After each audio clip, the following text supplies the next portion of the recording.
¿no? Este es lo que ponemos en la raíz de la aorta y esta es la valvulita, ¿no? Y acá se hacen los huequitos para las coronarias. Esta es una válvula que les dije de antes, una válvula Star Edwards, es jaula bola, miren. Antes se ponía esto, ¿no? Eso es paciente reoperado. Esta es una válvula monovalva, es una válvula mecánica, ¿no? Que juega así, sale y cierra, sale y cierra. Esta es una válvula bicúspide que también juega, ¿no? Es de este metal para que resista y se anticoagule, ¿no? Una válvula chiquita monovalva también esta, ¿no? Y hay veces hasta se escucha ese sonido, ¿no? Cuando uno está con el paciente, escucha que está cliqueando eso, ¿no? Porque suena, es un metalcito, ¿no? Y esta es una endoprótesis, ¿no? Este es bien corrugado, se corruga bien. Y entra por un catéter así y luego se expande en la aorta para poder, y es bien maleable, ¿no? Y esto es lo que se deja el endoprótesis dentro de la aorta torácica, abdominal. Todo está hecho casi de esta forma, ¿no? Con piernitas, sin piernas. Y entra bien doblada, entra en un catéter, ¿no? Para hacer el procedimiento. Entra así, la metemos y ahí se suelta y se libera, ¿no? Esto es nitinol, que es un metal sumamente que con a temperatura de 36, 37, temperatura tibia, se vuelve duro.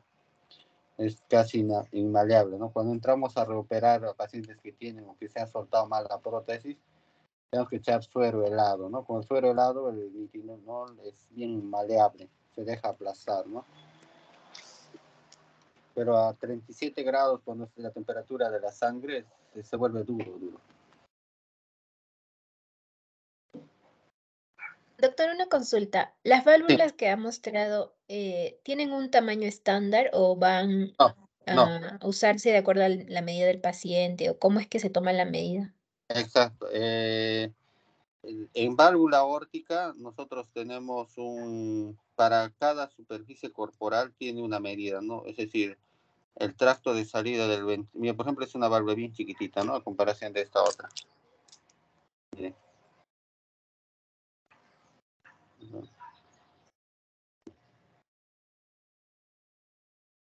Miren el tamaño, ¿no?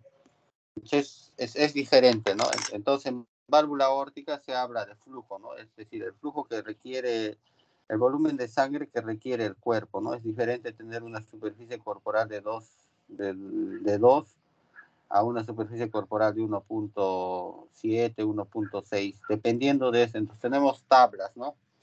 ¿Cuál va a ser el tamaño para la válvula que va a ponerse como mínimo para ese paciente? Entonces, si por ejemplo en el huequito de la aorta no puede entrar una válvula con un número determinado, hay técnicas de ampliación de la raíz. Cortamos el esto y abrimos más la aorta, ¿no? Entonces existen números 17, 19, 21, 23, 25 y en la mitral es igual.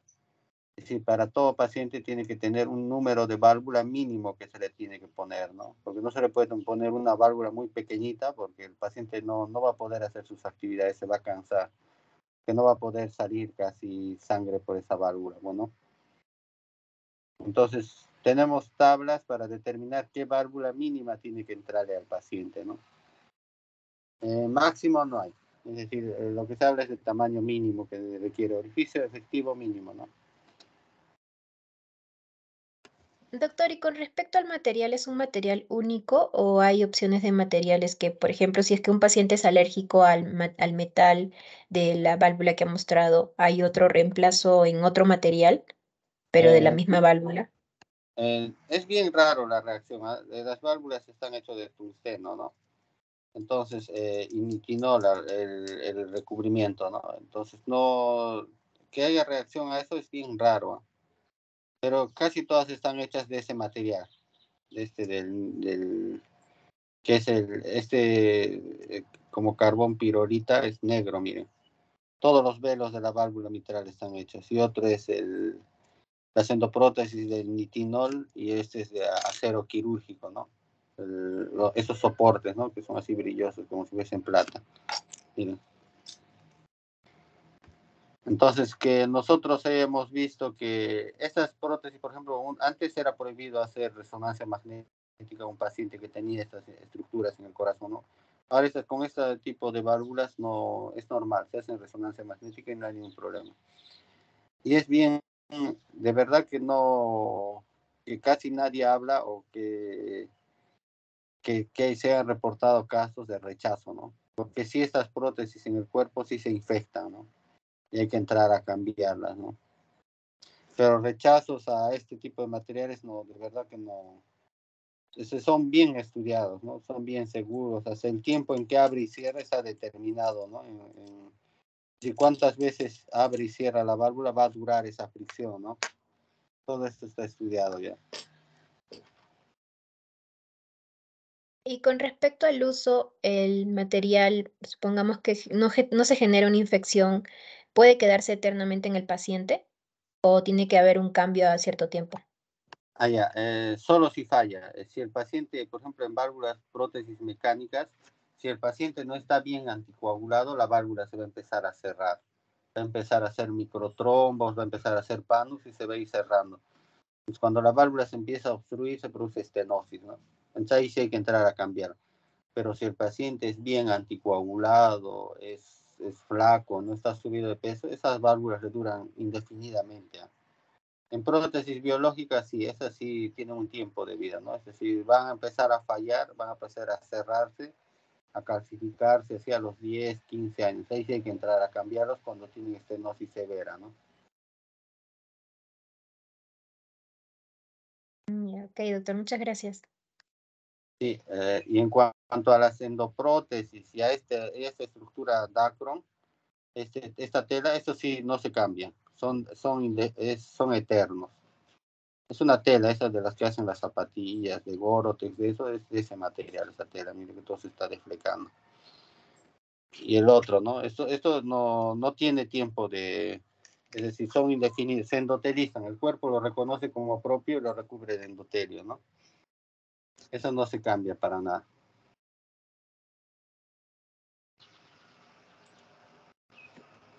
Bueno, continuando con el tema de revascularización de miocardio, como sabemos, existen dos coronarias, la coronaria derecha y la izquierda, ¿no?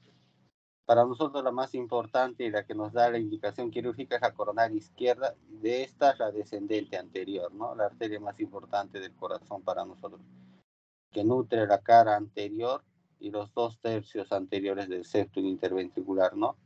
Con esto es bastante, ¿no? Nosotros así, de manera grosera, decimos que el 60% de irrigación del corazón lo da la descendente anterior. Si no hay lesión en la descendente anterior y no hay lesión en el tronco, el paciente no es quirúrgico, por más que tenga lesiones en la circunfleja, marginales, coronaria derecha, ¿no? Lo que le da la sobrevida, lo que hace que la función del corazón baje es la descendente anterior, ¿no? Entonces tenemos la coronaria izquierda, que nace en el seno coronario izquierdo, con un tronco común.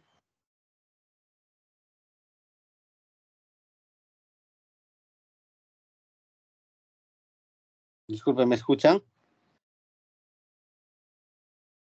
Sí, doctor, sí se le escucha. Gracias.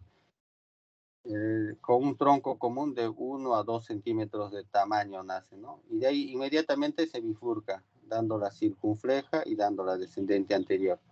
La circunfleja da ramos marginales y la descendente anterior da ramos diagonales y ramos septales para el septum, ¿no? Y del seno coronario derecho nace la coronaria derecha, ¿no? Que da un tercio posterior al septum y da los ramos marginales anteriores y ventriculares posteriores, ¿no? Pero quien más irriga y quien más compromete la función del ventrículo izquierdo es la descendente anterior o la coronaria izquierda, ¿no? Y todo el drenaje, el mayor porcentaje de drenaje se da a través del seno venoso coronario, ¿no? Vena de Marshall y todo, ¿no? pero gran porcentaje del drenaje es directo, ¿no? Directo a las cavidades, es decir, a las aurículas, directamente drena a las venas, a la aurícula izquierda, derecha, izquierda, ventrículos, todo, directamente drena. Esta vena no es la que solita drena todo, ¿no? ¿Y qué nos sirve a nosotros para ver las coronarias? El cateterismo cardíaco, ¿no? Es decir, con cateterismo, una cineangiografía, nosotros vemos las lesiones, ¿no? Esta vista que ustedes pueden ver está representada en este esquema de cateterismo, ¿no? Una oblicuo izquierda. Nosotros tenemos, ahí tenemos, oblicuo anterior izquierda. Las incidencias nosotros ya las sabemos, ¿no? Cuando nosotros vemos una incidencia, sabemos qué incidencia es y cuál es la descendente anterior, cuáles son las marginales, cuál es el tronco, ¿no? Nos sirve para ver las lesiones, ¿no? Por ejemplo, es una incidencia oblicuo anterior derecha donde se ve el tronco, hay una lesión, ¿no? Y una lesión puntual.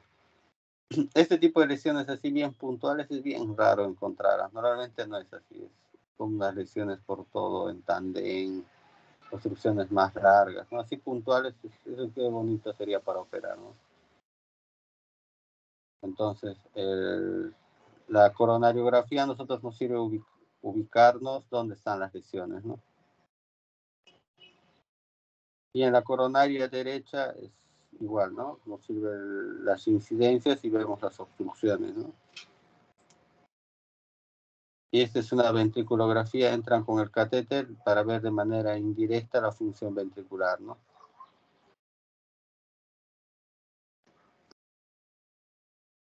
En cuanto a factores de riesgo modificables y factores de riesgo no modificables.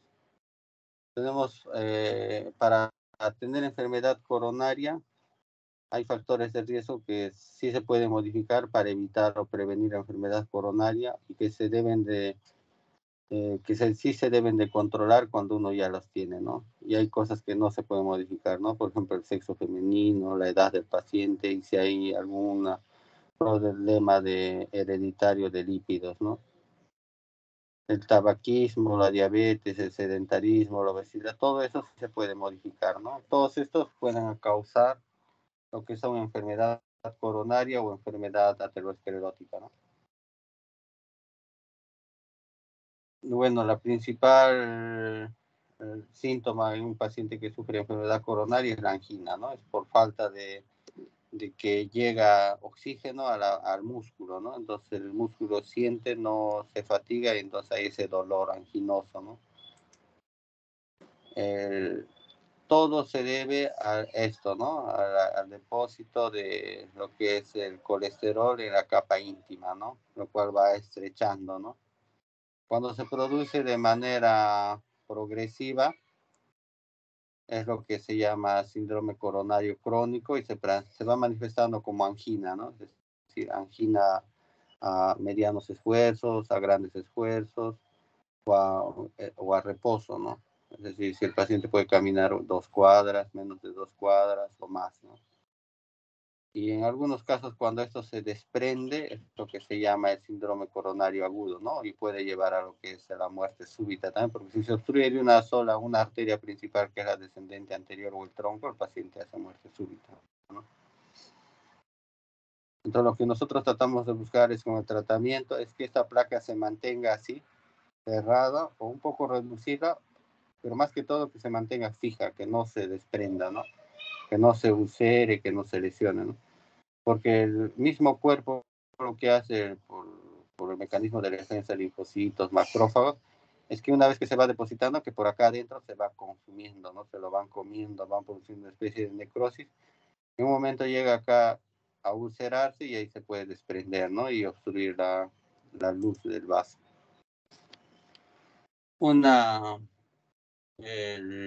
Para nosotros el doctor Gibbon es el que marcó la diferencia de la cirugía cardíaca, ¿no? Hay un antes y un después de 1953, ¿no? De que se usó la máquina corazón-pulmón, porque antes de esto todas las cirugías se hacían con corazón batiendo y eran casi imposible acceder a las cavidades cardíacas, no se hacía ciegas, no se metía el dedo por la orejuela de la orejuela izquierda para abrir la válvula mitral con los dedos nomás a ciegas, por la aorta para abrir la aórtica, o las coronarias, no se hacía cirugía de coronarias y los defectos congénitos no se podían hacer, ¿no? Y es así que este doctor logra inventar esta máquina en la cual hacía la función de un rodillo que podía jalar la sangre y devolverla al cuerpo, y aparte podía una membrana por la cual se podía oxigenar la sangre, ¿no? Es decir, como si fuera una máquina de diálisis. Entonces de ahí empieza la cirugía cardíaca, el boom, ¿no? Y es que en 1960 ya se realizan todas las cirugías casi en todos los centros, ¿no?, del mundo. Pero en 1953 la primera cirugía que fue realizada por Gibbon es un CIA que se hace, ¿no?, un cierre de defecto de comunicación interauricular en un paciente joven. Entonces él marca la diferencia de la cirugía cardíaca, ¿no? Desde ahí empieza la cirugía cardíaca. Bueno, en cuanto a la cirugía de revascularización, es decir, como no sé si han escuchado que su principal representante es el doctor Favaloro, ¿no? Es el que hizo la técnica de implantar, coser venas a las coronarias para hacer y sacar sangre de la aorta y llevarlo a la parte distal de las obstrucciones, ¿no? Entonces ese es el principio de la cirugía, llevar bypass, ¿no? Llevar sangre de un lugar que tiene sangre a un lugar que le está faltando porque hay una obstrucción previa, ¿no? Y para nosotros lo hacemos, había un tiempo en que se hacía con corazón batiendo, ¿no? Es decir, no se utilizaba máquina de circulación corazón-pulmón, y se hacía así sangrando, batiendo, con esa dificultad técnica, ¿no? Pero actualmente todo lo hacemos con corazón parado, vemos bien y abrimos la arteria coronaria y le cosemos los injertos, ¿no? Entonces, ¿qué hacemos en la cirugía? Una lesión de tronco, ponemos puentes a las marginales, a la descendente anterior y a la coronaria derecha, ¿no? Depende de dónde estén las obstrucciones. Para eso el paciente tiene que se lavan los brazos, las piernas, de donde se van a sacar los injertos, y la mayoría de cirugías hacemos por esternotomía media. Hemos tenido casos que hacemos por cirugía mínimamente invasiva, por toracotomía, ¿no? Esta es la posición de un paciente para cirugía cardíaca para hacer esternotomía, ¿no? Y acá tiene las piernas lavadas para sacar las venas. Bueno, este es un procedimiento de esternotomía con la sierra. Esta es la vista que uno tiene, esta es la descendente anterior. Y este es un retractor de mamaria, porque acá tiene el corazón, entonces hay una arteria que se llama mamaria interna, la torácica interna. Esta está detrás de acá, se desprende esta fascia pulmonar y ahí se desprende esa arteria, se despega para llevarla acá a la descendente anterior. Esta arteria tiene una patencia, es decir, tiene una duración de más de 30 años. Hasta ahora sigue siendo la principal injerto para la descendente anterior, que es la arteria más importante del corazón, ¿no? Entonces nosotros la desprendemos de la pared para llevarla ahí a la descendente anterior, ¿no? Este es un injerto de vena, de la pierna le han sacado un pedazo de vena, de las ajenas mayores aquí sacamos. Y esta es la arteria radial, ¿no? Que también se saca de la arteria radial del brazo no dominante, ¿no? Entonces estas son las patencias, ¿no? Este es un trabajo de hace 10 años, de un artículo que salió, y de ahí no hay otro, pero actualmente son trabajos independientes de cada injerto, ¿no? El principal injerto para nosotros es la mamaria izquierda, luego está la mamaria derecha y luego está la radial, ¿no? En el centro lo que tratamos de hacer nosotros es poner full injerto arterial, ¿no? Ponemos 2 mamarias y ponemos radial nomás, ¿no? Casi sacamos muy poca vena, porque la vena tiene poca duración, ¿no? A los 5 años la mitad de las venas se tapan, ¿no? Todo se hace con circulación extracorpórea, se pone una cánula en la aorta, se pone una cánula en la aurícula derecha, se pinza la aorta y a través de esta aguja en la parte proximal de la aorta, donde está el nacimiento de las coronarias, se pone una sustancia que tiene potasio, ¿no? Para que el corazón pueda parar y hacer la cirugía con corazón parado. Una vez que se acaba la cirugía, se saca esa pinza de la aorta y con la sangre misma del que viene por esa cánula, el corazón vuelve a latir espontáneamente, ¿no? La máquina corazón-pulmón. Entonces, ¿cómo se hace la cirugía? Se saca de la vena o la radial que se pone en la aorta, se sutura y se sutura en la parte distal. cuando hay una obstrucción a cualquier nivel, ¿no? Entonces se lleva sangre a la parte distal. Es igual aquí, se sutura la parte distal de las obstrucciones. Por eso se llama bypass, ¿no? Puentes. Aquí están, miren, por ejemplo, le han puesto 3 puentes que se han salido de la aorta y están yendo a las marginales, ¿no? Este es un hilo de marcapaso que siempre dejamos después de la cirugía. Bueno, eso sería todo en cuanto a revascularización miocárdica. Lo que hacemos son bypass nomás, ¿no? Es decir, sacamos sangre de la aorta o llevamos sangre directo de las subclavias de la arteria torácica interna, solo la desprendemos y la parte distal la nos tomamos a la descendente anterior, ¿no? Lo que se trata de hacer ahora es revascularización total y más que todo que sea arterial, ¿no? Que los injertos sean arteriales, o bien las dos mamarias, o bien las dos mamarias y la radial. Se usa muy pocas veces vena, ¿no? Más que todo en pacientes que son diabéticos, en ellos es mejor la cirugía. Actualmente, hace 20 años, casi todos los pacientes que sufrían de cardiopatía coronaria isquémica se operaban, ¿no? Actualmente, el 90% de los pacientes van a manejo percutáneo. Solo el 10 al 5% de los pacientes van a cirugía, ¿no? Entonces, eso ha virado por completo, ¿no? Entonces, como nosotros en la especialidad, la cirugía cardíaca es muy joven, como pueden ver, empezó en 1953 con Gibbon, tuvo su auge en los 70, en los 80, ¿no? Con todas las cirugías, con todos los procedimientos que se hicieron con la circulación extracorpórea, en 1960 el trasplante por Christian Barnard, todo, ¿no? Entonces, y actualmente está en una etapa en la cual ya está virando, ¿no? Al intervencionismo, la especialidad. Entonces, si alguien no quiere ver eso, entonces no está ciego, ¿no? Porque es el presente, ¿no? Entonces, todos tenemos que volver a replantear las cosas, ¿no? Entonces, en mi centro, lo que nosotros los cirujanos hacemos es cirugía mínimamente invasiva, ¿no?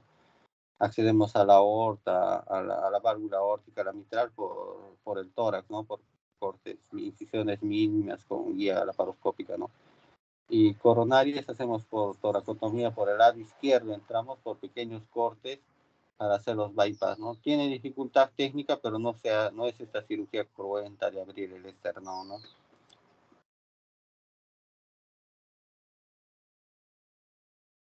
Bueno, eso sería todo en cuanto a revascularización miocárdica. No sé si tienen alguna pregunta.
Miren, aquí, por ejemplo, pueden ver, es un cambio de válvula aórtica. Nosotros hacemos el corte por el tórax. Y aquí, por ejemplo, les voy a presentar un video de un paciente en el cual se hace plastía de válvula mitral, ¿no? Esto es en un hospital. Entramos con la cámara. Entonces, el pulmón está colapsado. Está colapsado y aquí está el pericardio, ¿no? Entonces cogemos el pericardio. Ya aparece el paciente, está con circulación extracorpórea, que se ha metido unas cánulas por la arteria y la vena femoral, ¿no? Entonces abrimos el pericardio, ¿no? Y está el corazón todo drenado.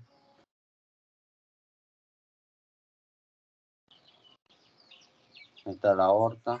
Tenemos unos puntos para jalar el pericardio para ver mejor. Es un paciente al cual vamos a reparar la válvula mitral, ¿no? Abrimos. Eso es para que se ubique la vena cava inferior, ese es el corazón, la aurícula derecha, y la vena cava superior está acá y la aorta acá, ¿no?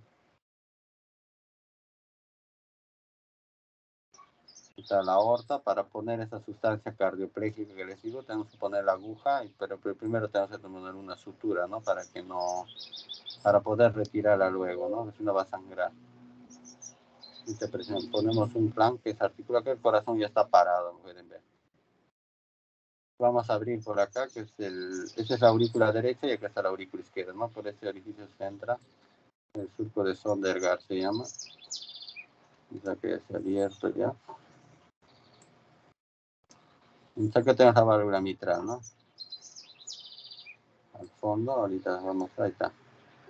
Tenemos la válvula mitral, el velo anterior, el velo posterior, y acá está roto. Y lo que vamos a hacer es esto, recortarlo y suturarlo nomás y poner un anillo, ¿no? Antes le cambiaban la válvula a este tipo de pacientes, ¿no? Le ponemos unos puntos para el anillo alrededor de toda la válvula.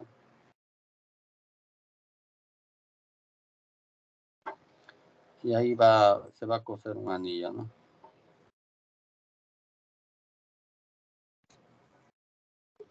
Y ese pedazo que está roto se va a suturar.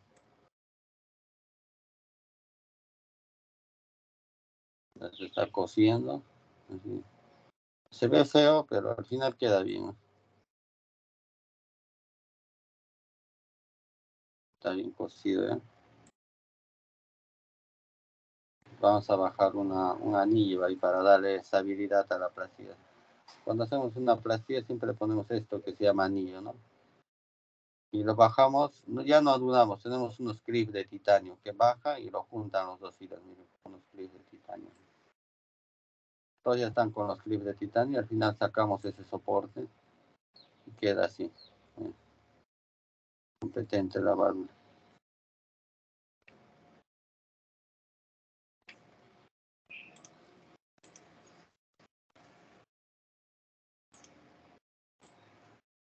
Si hacemos nosotros cirugía mínimamente invasiva en mi centro, si hacemos.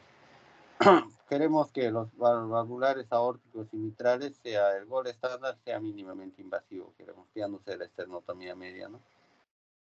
Y cerramos la cavidad y luego despinzamos la aorta, ¿no?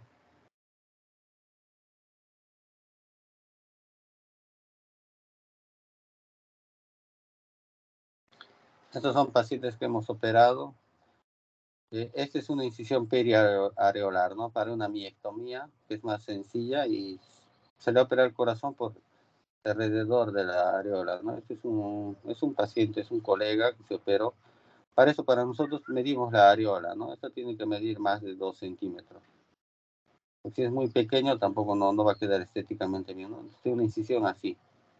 Hemos cortado y por ahí hemos entrado, ¿no? Entonces, cuando empezamos eran así las incisiones, ahora son cada vez más laterales. Esperamos, ¿no? Por ahí, pacientes obesos. Entonces,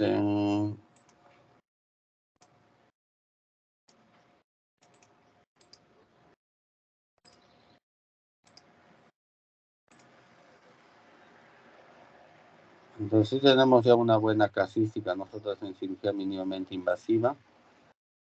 Hacemos de la vista que tenemos en válvula aórtica. Ese es por el tórax, ¿no? Está cortado así. Pueden ver cómo es una vista bien pequeña, solo de la aorta nomás, ¿no?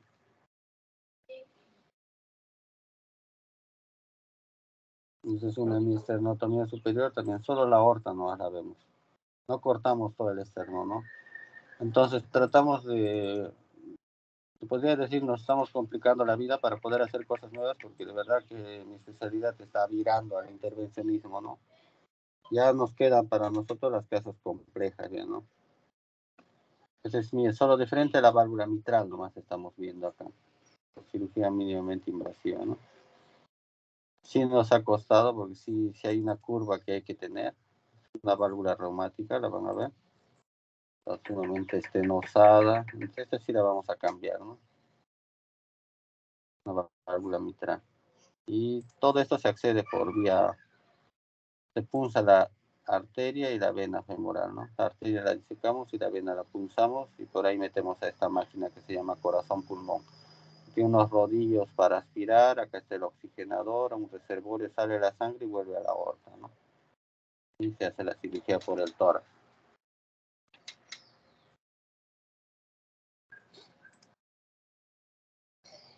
En algunos casos ponemos, ahora actualmente estamos prefiriendo poner, como le hacemos corte de la ingle, preferimos poner las dos cortes ya, las dos cánulas en las piernas, ¿no?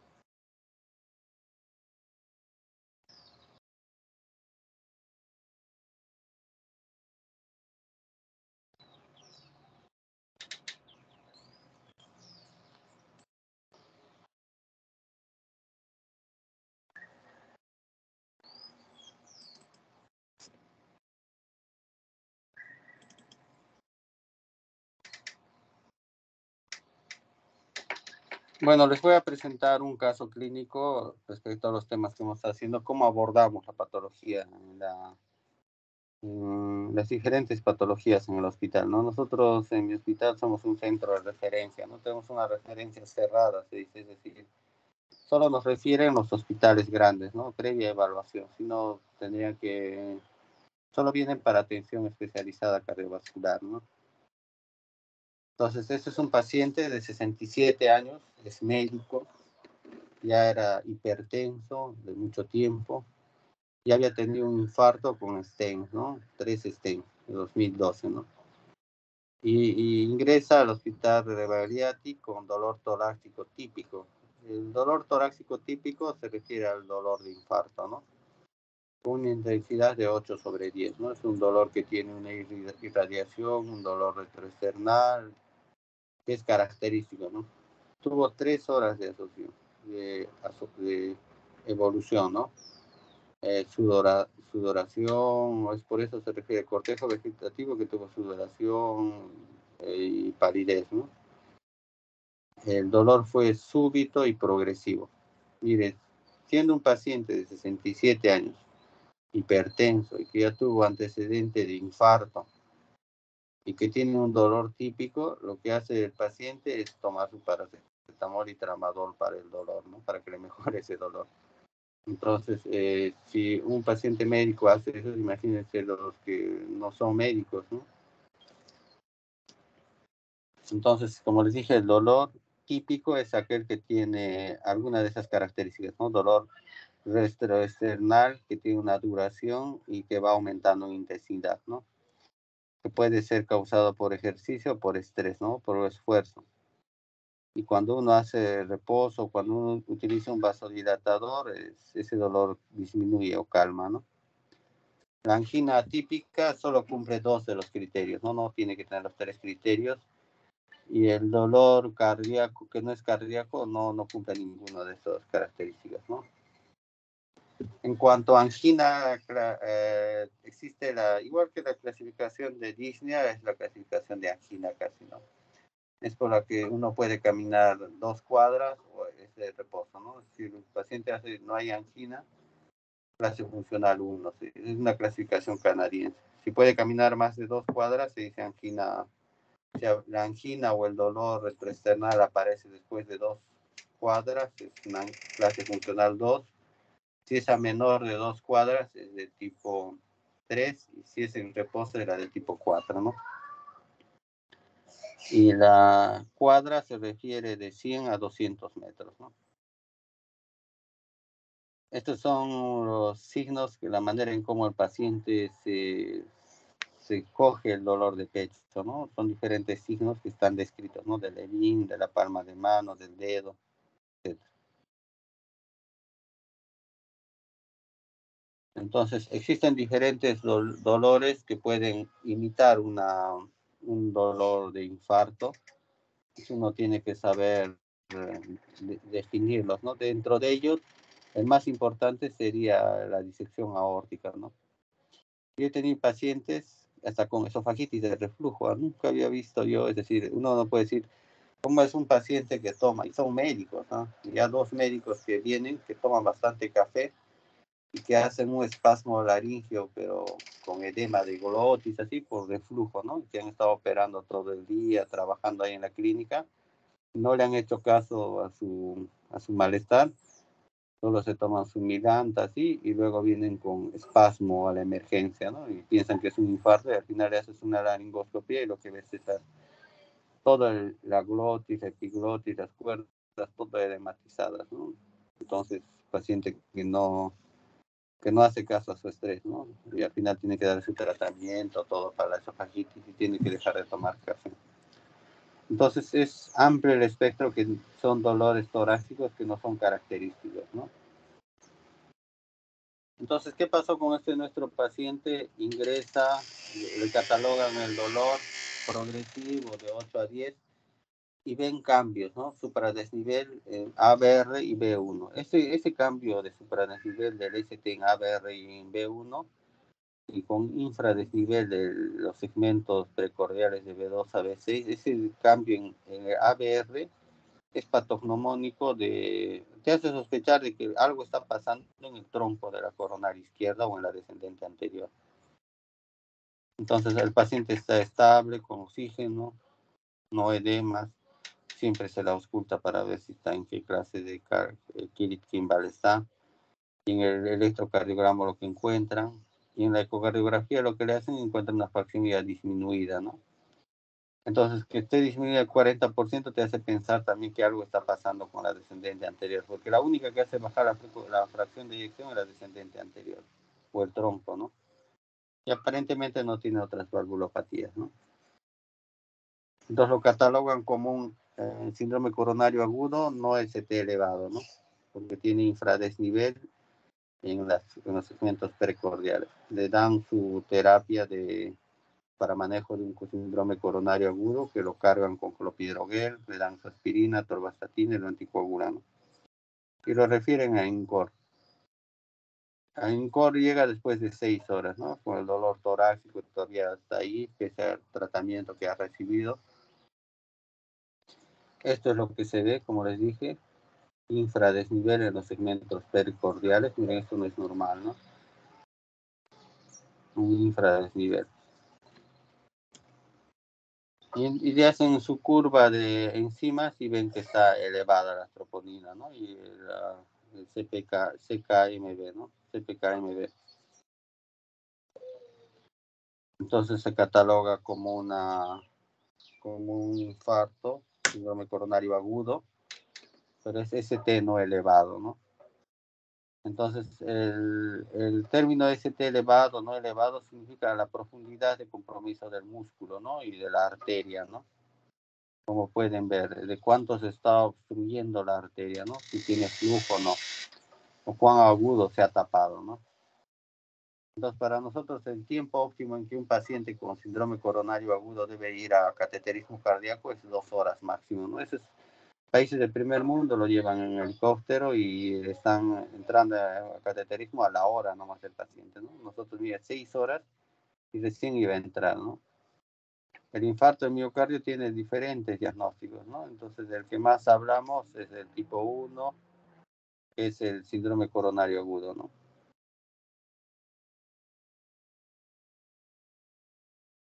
Entonces, se le toma su radiografía y una ligera congestión propio de un infarto. Y esa es la clasificación de aquí de Kimball, ¿no? Es cuando el paciente hace un infarto, lo que se golpea es el ventrículo, ¿no? Y lo más importante es el ventrículo izquierdo, que da toda la volemia y asegura la perfusión de los órganos del cuerpo, ¿no?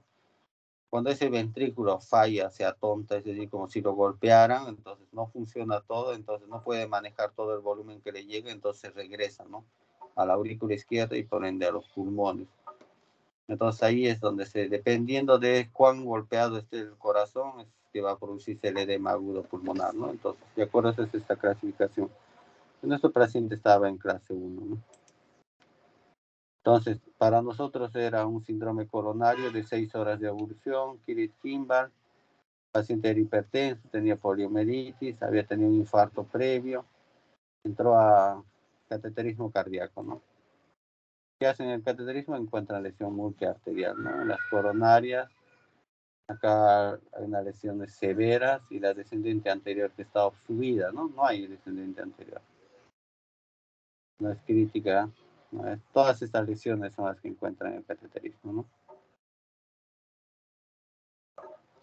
Entonces, ¿qué lo catalogan? Infarto de miocardio de muy alto riesgo, de 6 horas de evolución, con una enfermedad coronaria severa, multiarterial, y la fracción de eyección reducida, ¿no? Entonces, cuando nosotros decimos alto riesgo, es cuando la angina sigue doliendo. El paciente seguía con dolor, ¿no? Y seguía con los cambios. Pese a que le dieron todo el tratamiento, estaba con nitroglicerina, ¿sí? El paciente seguía con cambios, ¿no? Ese paciente es de alto riesgo. Tiene descendente anterior circunfleja que están con lesiones severas y la refracción de eyección está reducida. Eso para nosotros es alto riesgo, ¿no? Alto riesgo de que se puedan morir, ¿no? Entonces, en junta médica, el cardiólogo hemodinamista dice que no lo puede abrir por intervencionismo, y a veces pensamos que cuando un intervencionista no quiere abrir una arteria a la 1 de la mañana es porque no quiere quedarse hasta más tarde, ¿no? Entonces lo manda a cirugía. El paciente entra a cirugía de revascularización, se le pone una mamaria a la descendente anterior. Aun cuando es emergencia, nosotros solo priorizamos la descendente anterior, ¿no? Solo ponemos puente mamario a descendente anterior y a los demás le ponemos vena. Le pusieron vena a la marginal y se le puso vena a una descendente posterior, que son los que irrigan el septum, ¿no? La descendente anterior y descendente posterior. Entre las dos dan irrigación al septum, ¿no? Con lo que pueden ver cómo se ha revertido la isquemia al día siguiente, ¿no? Ya no hay el infradesnivel que se veía de B3 a B6, ¿no? Esta es su placa postoperatoria. Y esta es su curva enzimática, ¿no? Cómo ha ido progresando en los días, ¿no? El paciente fue dado de alta a los 6 días, ¿no? Ya operado. Supongo que tiene que bajar de peso, cuidarse, ¿no? Entonces, esta es la clasificación de infarto. Nosotros, al paciente nos puede hacer infarto perioperatorio, sí, tenemos nosotros indicaciones de infarto perioperatorio, porque como digo, si se le pone puente no se puede infartar, se pueden tapar al día siguiente, ¿no? Porque son dependientes de flujo esos puentes, ¿no? Entonces, el caso no es infartado, ¿no?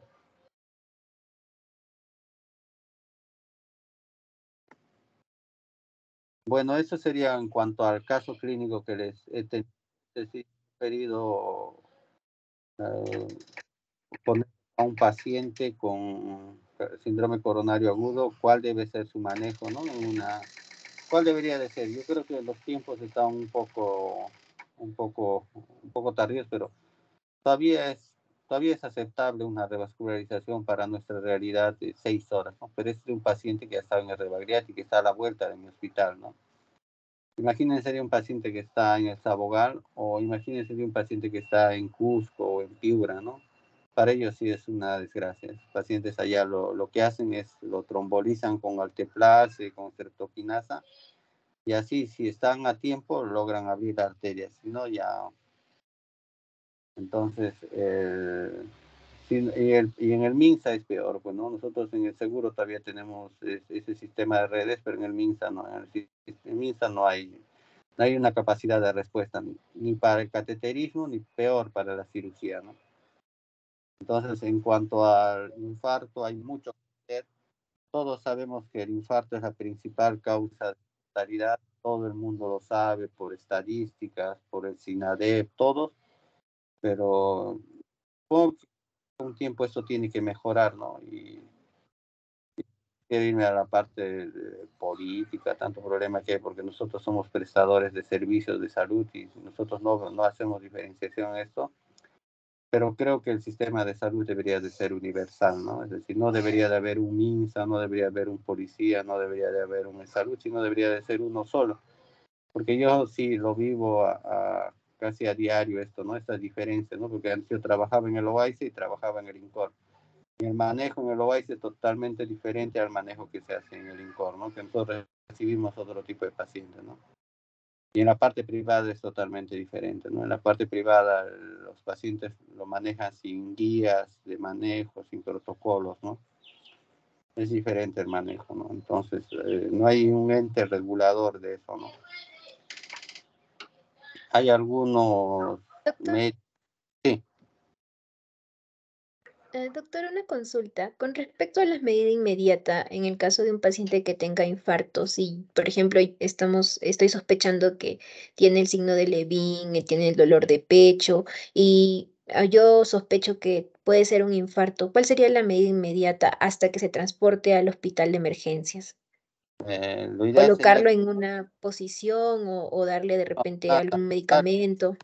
darle aspirina, atorvastatina y si es posible anticoagularlo con enoxaparina. Ustedes en vuestro internado van a ver eso y ese es el manejo hasta que, y si es que están en una emergencia van a tener que trombolizarlo, ¿no? Fibrinolizarlo con alteplase o cetoquinasa, ¿no?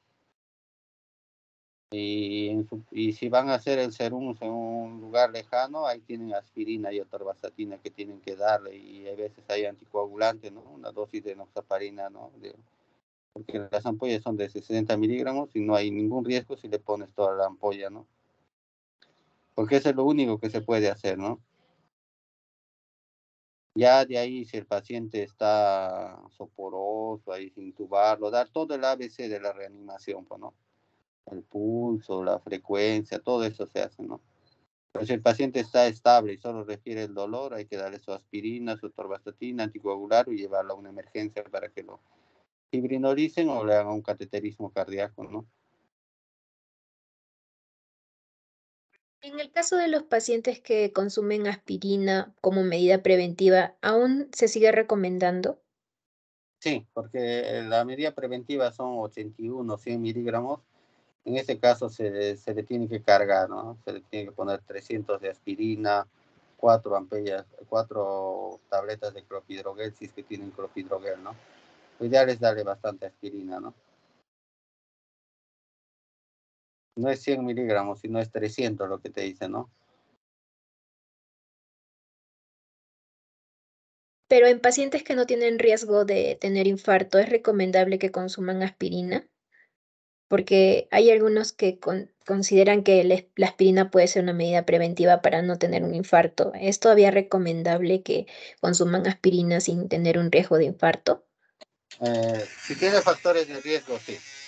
Si tiene un paciente joven, es decir, joven de 30 años, eh, que está obeso, pero que no es diabético, no tiene resistencia a la insulina, no debería tomar, bueno. Pero si es un paciente de 50 años que está obeso, por más de que no sea diabético, debería valorar tomar su aspirina, ¿no? Debería valorarlo.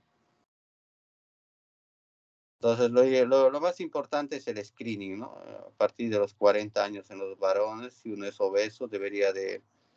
Es que hay maneras de determinar sin necesidad de hacerte un cateterismo o un angioten coronario, ¿no?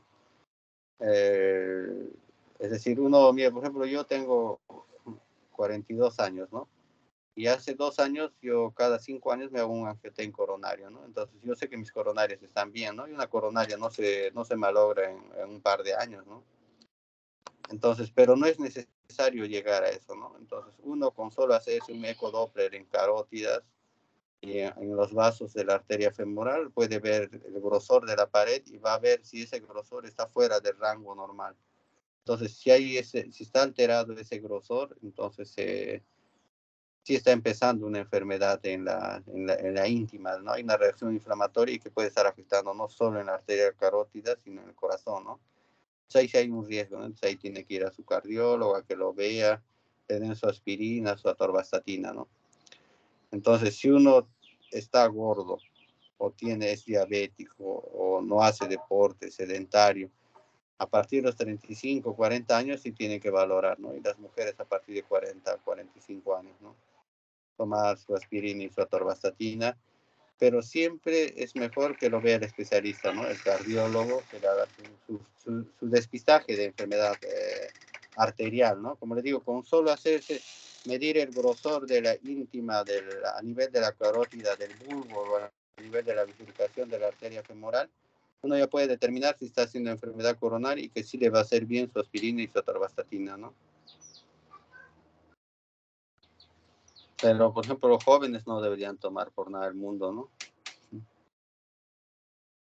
No van a encontrar ningún beneficio, sino más bien riesgo, ¿no? Gastritis.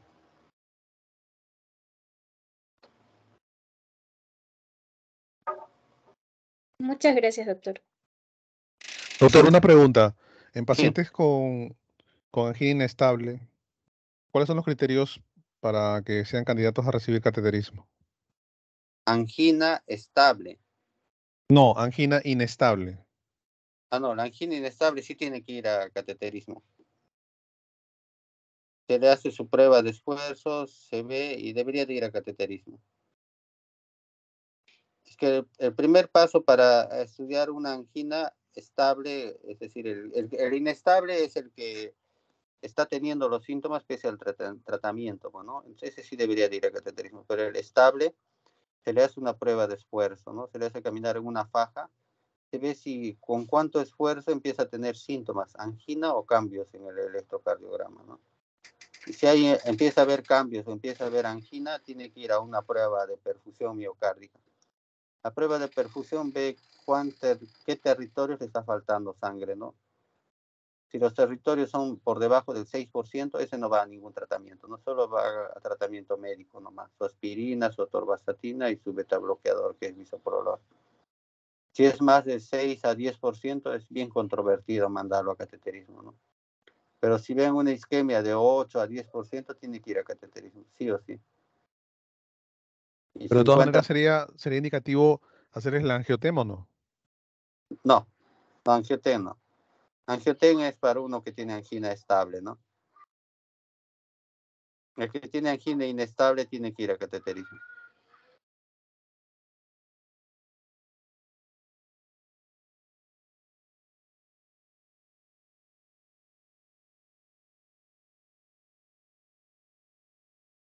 No sé si tienen alguna otra consulta.